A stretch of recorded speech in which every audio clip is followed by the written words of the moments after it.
So we're going to talk about this more specifically in the future, but given that we are in Elbaf and we're getting Brook's backstory finally after almost 20 years, and spoilers for Elbaf, there is something that I want people to pay attention to. Okay, so if we ever, and I mean ever, get any insight on Brook as a child learning the Swift Slash technique, and that is gone through in detail in his slow rise to becoming the best, if that's gone over in any significant way and we get any sort of historical context of the technique and Brook's association with it beyond what we already know, Jinbe is over. Jinbe's done. Jinbe is toast.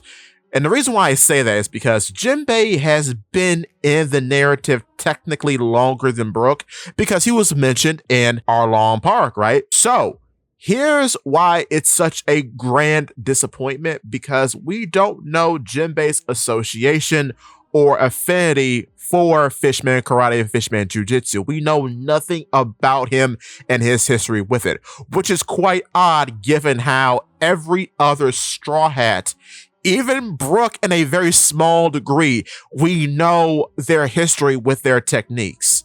We know their history with their tools.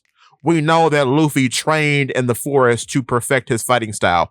We know Zoro trained the three sword style when he was a child. We know why Sanji uses the red leg style and rebranded as his own fighting style from Zeph. It's all a language of love, a language of history, a language of trials and tribulations. With Jinbe, there is none of that. It's just that he can use Fishman Karate because he's a fish guy. That's it. Think about that for a second. That's it. You know what's going to ruin all of this narratively? Because I bet my bottom dollar that this will actually happen. You know who's going to give us context on Fishman Karate and how they love the fighting style and how much the fighting style means to them? You know who's going to give us all that context? It's going to be Koala. Koala's going to give us all that context because unlike Jinbe, she's actually improving the relations between Fishman and human by teaching a human, meaning Nico Robin, how to use Fishman Karate. And Nico Robin has applied Fishman Karate techniques to save the Straw Hats because she uses a big push in the journey to Fishman Island to save the Sunny.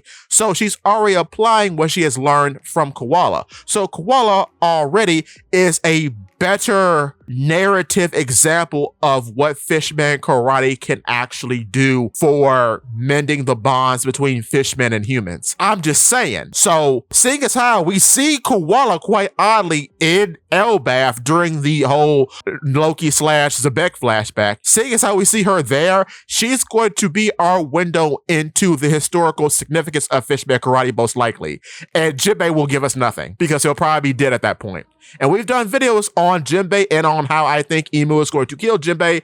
But yeah, that's what I think. I think we're going to get this context about Brook and his relationship with the Swift Slash technique, and Jinbe will never get that same context because that context is going to be carried by Koala because we have had no narrative weight with Jinbe and his relationship with his fighting style, which is super weird because literally every other Straw Hat has something. So it is what it is. But with that being said, if you're enjoying the content so far, click the like button. And if you want to see more from me, click the subscribe button, followed by that bell so you never miss a video.